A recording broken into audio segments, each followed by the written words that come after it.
خبر تو خبر داره براتون از سفر فضاحتبار شیخ فری به نیویورک و سخنرانی لوس و مبتذلش تو مجمع عمومی که جز ننه من غریبم بازی و یه مشت بلوف تو خالی چیز دیگه ای نداشت.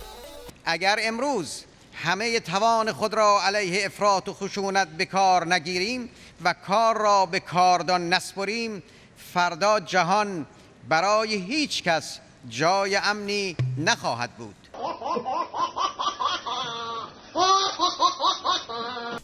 تنها سوغاتی شیخ فری از سفر به نیویورک که خیلی هم تو بوق کردنش قرار بود ملاقاتش با نخست وزیر انگلیس باشه که اون هم تو زرد از آب در اومد و خراب شد رو عمامه بنفش شیخ اعتدال. چند روز قبل را یادتان هست آدم‌هایی که برای یک دیدار بیتابی می‌کردند در استقبال از آن رویای همیشه برباد رفته تیترهایی زدند در حد جشن و سرور و پایکوبی. در واقع رئیس جمهور را به دیداری هل می‌دادند که نه به بار بود و نه به دار. تیرشان که به سنگ خورد و خوابشان که تعبیر نشد، تیترهایشان را نذر دیدار دیگر کردند و کل کشیدند که اگر آن نشد اما این شد. جالب این که هنوز جوهر تیترهای ذوق زدگان خشک نشده بود که روباه جوهره خود را نشان داد. امروز من با رئیس جمهور روحانی دیدار و گفتگو کردم. ما اختلافات بسیار جدی داریم. مواضع ایران در خصوص مسائل مانند حمایت ایران از گروه‌های تروریستی، برنامه هسته‌ای اون، تعامل اون با مردم خود باید تغییر پیدا کنه. به این ترتیب ثابت شد که سنگ بزرگ ملاقات‌های تاریخ ساز همیشه علامت نزدن نیست. بعضی وقتا هم سنگ بزرگ علامت زدن تو سر خوده. میفته از سر ماشین میفته، تاج چیزا میشکنه، بعضی وقتا خطر داره، امکان داره بیفته رو کسی.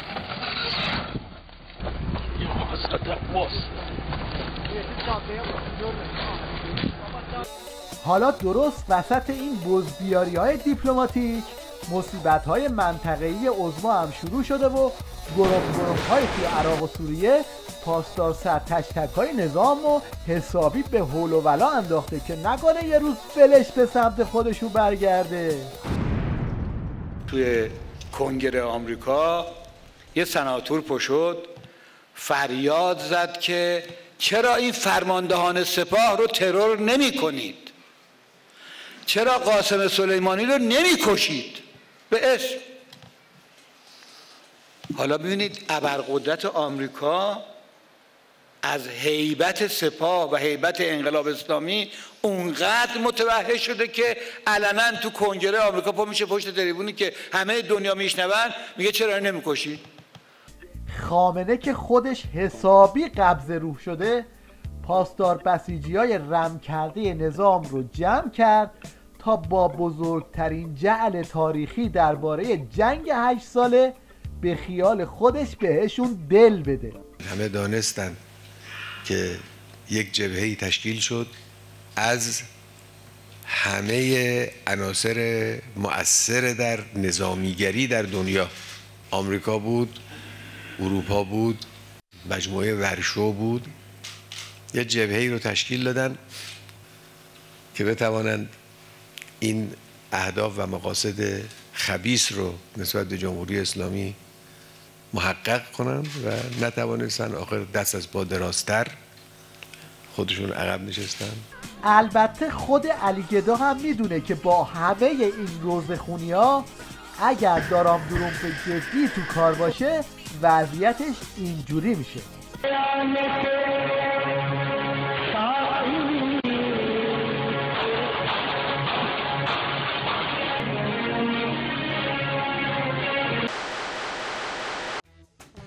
جنگولک بازی مشنگای نظام به مناسبت سالگرد دفاع مقنپس تو هفته گذشته هم ادامه داشت.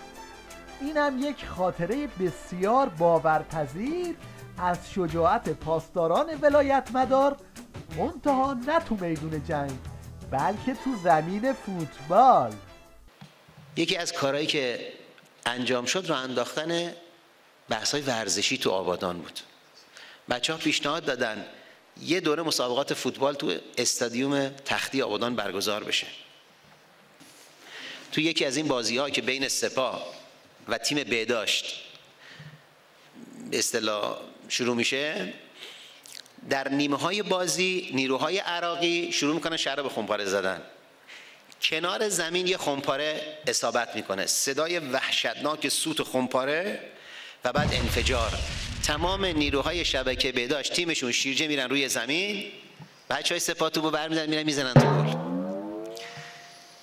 بچهای بهداشت اعتراض میکنن، میگن که این قبول نیست، که اینطوری که این عادلانه نیست. داور گفت خیلی عادلانه است. اینا اتفاقا از جونشون گذشتن و رفتن گل زدن. البته در کنار این خاطره های هندی از آرتیست بازی های پاسدارا، یک سری دیگه هم پیدا شدن که ناگفته های دیگه از جنگ برای تعریف کردن داشتن. گفتم که ما یک عملیات رفتیم آبی خاکی، هر شب به ما میگفتن آقا امشب عملیاته، ولی عملیات نمیشد، فرداش نمیشد، باز پس فردا میگفتن امشب دیگه عملیاته. 45 روز ما رو اینجوری سر کار گذاشتن، عملیاتم نشد. بعد 45 روز دیدن گفتن بره اهواز. ما آمدیم اهواز، سوار یک 330 کردن، گفتن هیچ چیم نگین. ما هواپیما هم بلند شد. بعد 4 ساعت گفتم خدایی میخواست بره عراق، میخواست بره آمریکا، چرا نمیشینه؟ وقت نشست میدونین کجا بود؟ نخریسی مشهد. هیچ. اونجا همه اون خانواده ریختن دور هواپیما و نقل ریختن رو سر ما، شیرینی دادن، صلی علی محمد، به شهر ما خوش آمد. ما هم نمیدونستیم چی شده. به یکیشو گفتم چیکار شده؟ گفت هیچی، فاو آزاد شده. فاو یعنی شهر فاو. ما تو مشهد بی پودره که رخ میشدن میگم فاو. یه پودری بود اگه یادتون باشه اون موقع به نام فاو تاید میگفتن، اگه یادتون باشه به نام فاو بود اگه یادتون باشه. ما فکر کردم فاو آزاد کردن، مردم رختارشو بوشیدن، اینقدر دارن بزنن و مرخصن. گفتم با چقدر بی جنبن اینا، برای یک نرم افهام چقدر مرخصن و دست میزنن، چی خبره؟ آمدم خانه دیدم تلویزیون دارن مارش میزنه بره فاو. گفتم بابا چی خبر شده؟ نه گفتم نه ما هر شب گفتن عملیاته ولی هیچ وقت عملیات نشد. حالا آمدیم گفت بابا فاو یک منطقه عملیاتی آزاد شده.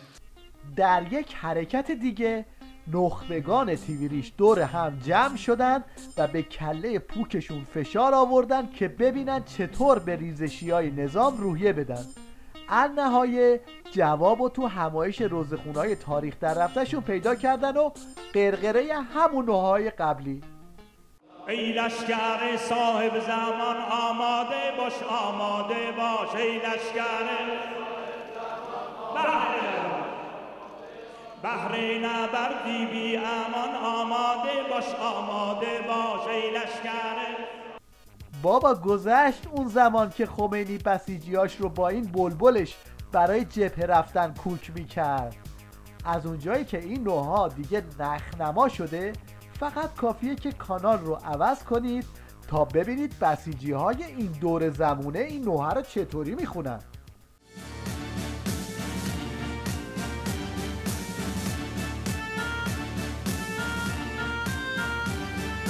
کمپوت اگر بینم تو را فوراً شکارت میکنم، کمپوت اگر بینم تو را فوراً شکارت میکنم، هر جای دنجگیر بیارم فوراً خوراکت میکنم، هر جای دنجگیر بیارم فوراً خوراکت میکنم، گیلاساتو من میخورم هسته هاشو چال میکنم، گیلاساتو من میخورم هسته هاشو چال میکنم، از شوق کمپوت گیلاس دلها همه شیدا شده، متن عاشقان تون ماهی شوری زن و برپا شده،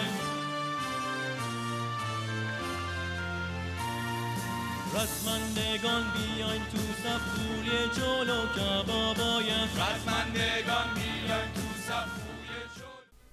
این وسط یه عده دلواپس سرگردون هم هستن که اینجوری تو تیویریش نق میزنن و محصولات فرهنگی نظام و زیر علامت سوال میبرن. یعنی با همه چیز جنگ دارن شوخی میکنن، با بحث شهادت دارن شوخی میکنن، با بحث شیمیایی شدن بچه‌ها دارن شوخی‌های بیمزه اس‌ام‌اسی میکنن، یا تو فیلماشون به تصویر کشیدن این سکانس‌ها رو اصلا جدی نمیگیرن. این فاجعه شیمیایی شدن بچه‌ها رو با حج و از کنارش میگذرن. این هم یه نمونه بارز از خندیدن به ریش خمینی و حجم کردن جنگ 8 سالش توی برنامه دیگه تیوی ریش. شو برو بشین بیرون آقا من عملیات لو میدم پس بیا آقا قورباغه‌ای نشناساییه دیگه ما الان یه لحظه ببخشید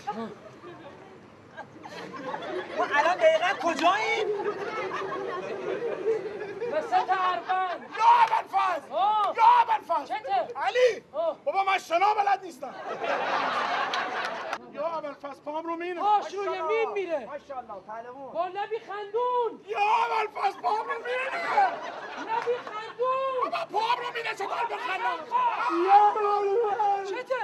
بعدی تویی بابام نترس رزمنده نترس بعدی که منفجر شد تو میپری پاش رو مینه برو یا علی برو پشت سرش بگو یا علی پات بر ندار بذار ما بریم این بعد پات بردار بترک این وضعیت آشولاش فقط مختص جنگ و این حرفا نیست.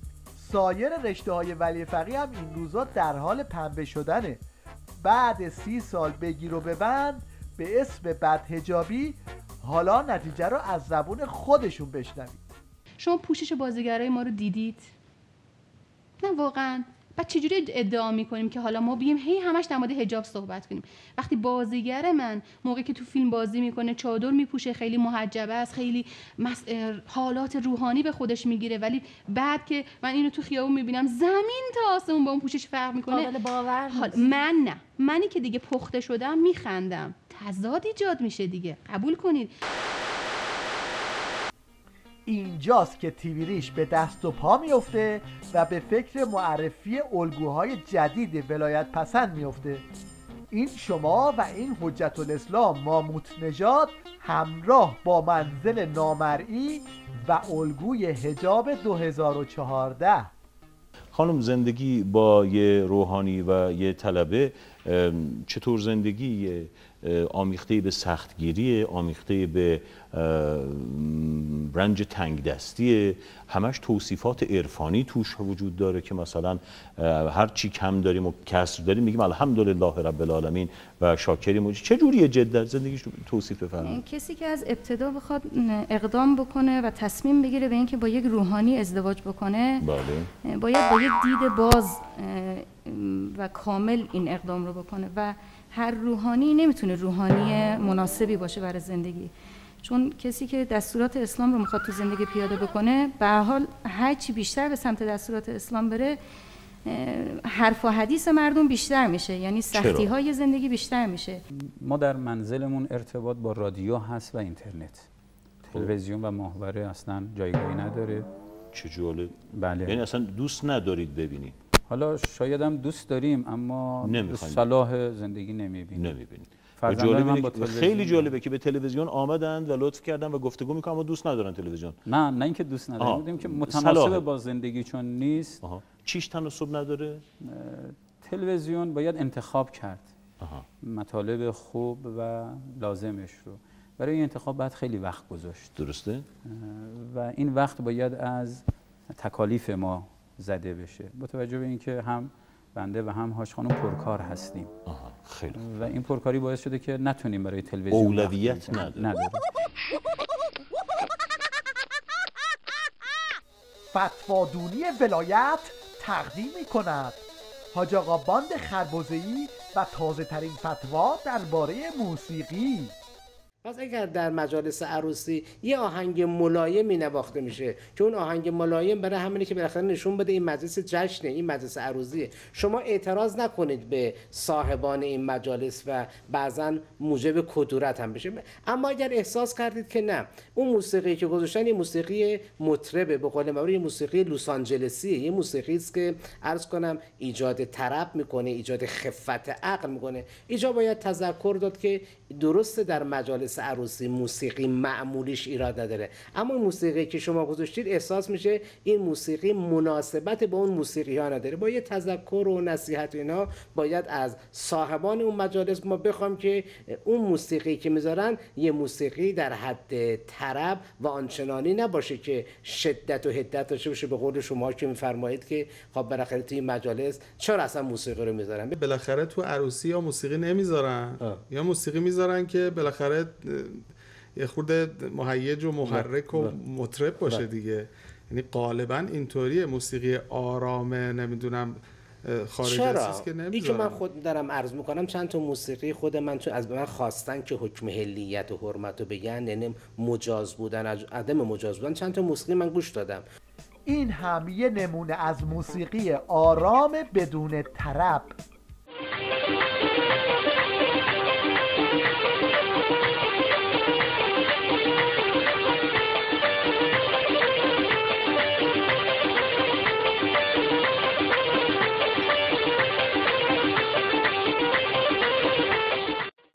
این هفته کرگدن ولایت مدار حاتمی سیاه دستمزد ناله هفته پیش و ملاقاتش از عظمای بستری رو دریافت کرد و بهش جایزه دادن. و جایزه ویژه هیئت داوران این بخش به ابراهیم حاتمی کیا رسید. این اسطوره سینمای دفاع مقدس ماست.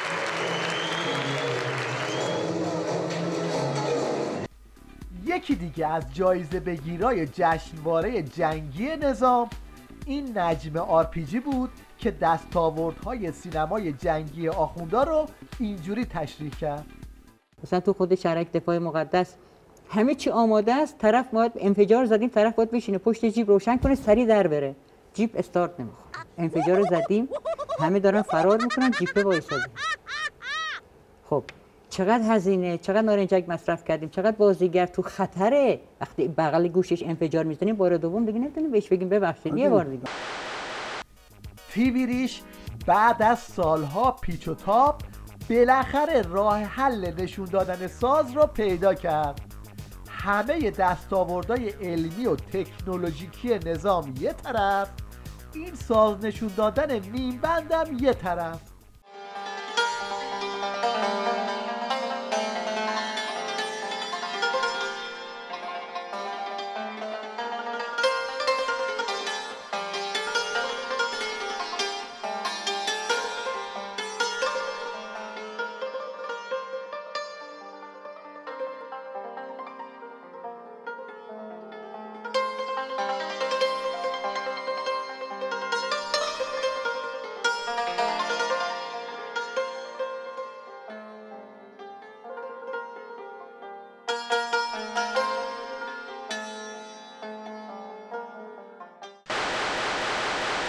در انتها توجه شما رو به دو نوع برخورد در مواجهه با آمپول جلب می‌کنیم. برخورد اول متعلق به یه آقای عاقل و بالغ.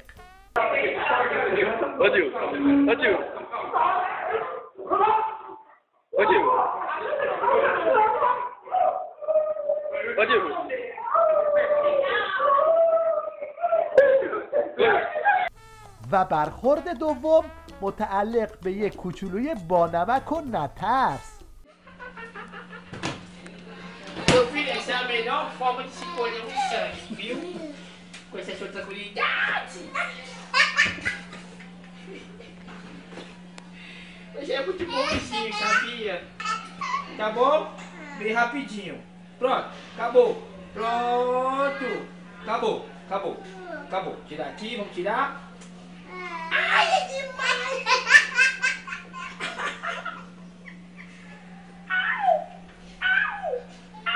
Segura aqui.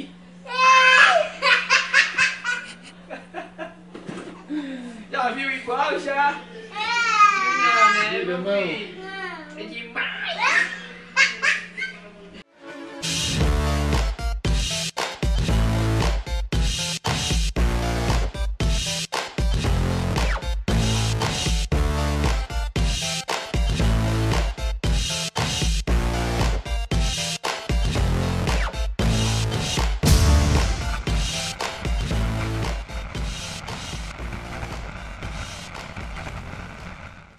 اگه